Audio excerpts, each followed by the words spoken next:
ചെയ്തോളൂ, അത് മടക്കി വെച്ചാൽ മതി എന്ന് പറഞ്ഞു. അപ്പോൾ രണ്ടുപേരും അത് കുട്ടികളെ പോലെ കേട്ടിരുന്നിട്ട് രണ്ടുപേരും പോയി ഒരു രണ്ടാമത്തെ ടേക്കിൽ, ഫസ്റ്റ് ടേക്ക് ചെറിയ ടെക്നിക്കൽ ഇഷ്യൂസുമായിട്ട് കാര്യങ്ങളൊക്കെ ആയിട്ടൊന്ന് റീടേക്ക് പോയിരുന്നു. സെക്കൻഡ് ടേക്കിൽ അത് ഓക്കെ ആയി.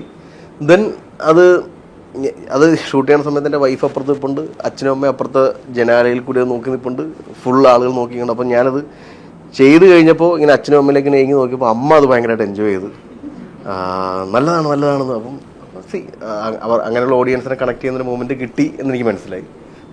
ഇതാണ് അതിന്റെ ഒരു പ്രോസസ്സ്.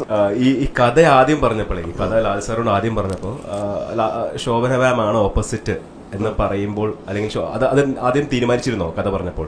ഇല്ല, ലാൽ സാറിന്റെ കഥ ഞാനല്ല ആദ്യം പറയുന്നത്.